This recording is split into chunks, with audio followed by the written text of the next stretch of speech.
anybody know who spoke those words?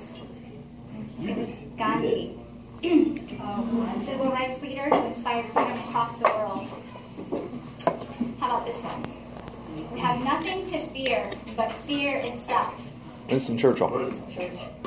Actually, it was Roosevelt. Close. You're close. 32nd President of the United States. Elected 4 times. Last one. I have a dream that one day this nation will rise up and live out the true meaning of its creed. We hold these truths to be self-evident that all men are created equal. Very good. We remember what these leaders said decades ago, and yet their words still have relevance today. What makes them great leaders? How can we become great leaders? There are some key traits that all of these men possess. Passion is one of them. The dictionary defines passion as a strong feeling of enthusiasm for something or about doing something. It's the driving force that motivates us.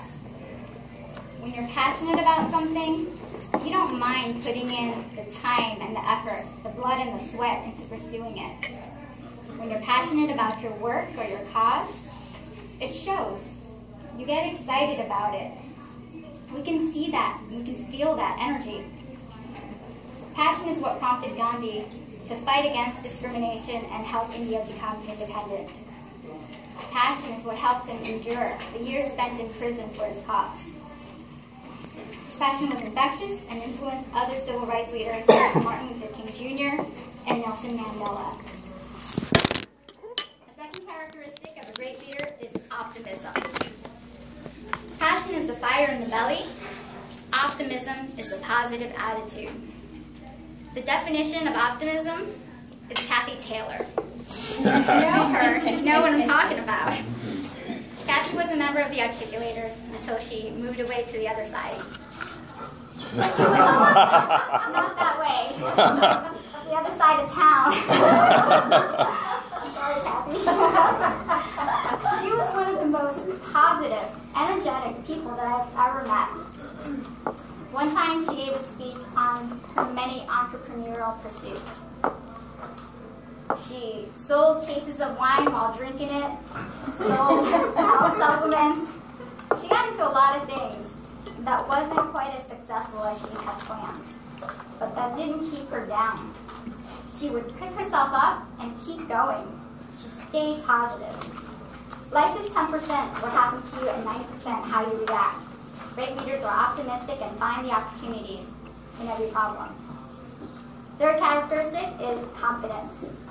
Confidence is defined as the belief in the powers, trustworthiness, or reliability of a person. It helps you to make decisions and lead with authority. You have to first believe in yourself and have self-confidence. If you don't, who's going to follow you? No one.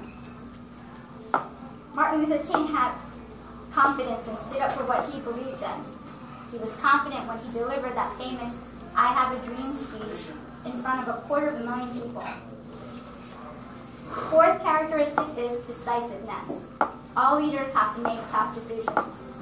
You can't please everyone, even if you try. There's always somebody that has to come along. Keeping that in mind, you try to make decisions based on the best interest of the majority without hesitation. A couple of tips to how to become decisive. Be quick but not hasty in your decision. Be committed to your decision but not rigid. Be analytical but don't overanalyze to the point where you can't make a decision. Be thoughtful about all concerned. Which leads me to my fifth characteristic of a great leader, compassion.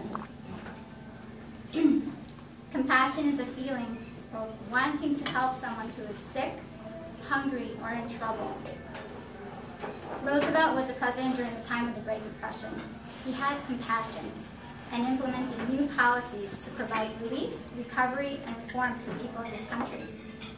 The product of his efforts are still seen today through the Securities and Exchange Commission and Social Security. Put these 5 traits together and you have a truly inspiring leader. You don't have to have an executive title like president or lead a civil rights movement to be considered a great leader. We can be leaders of our communities, our social networks, or even our household. You just have to have passion, optimism, confidence, decisiveness, and compassion. I have a dream that one day all of us in this room will rise up and become great leaders of our communities. Thank you.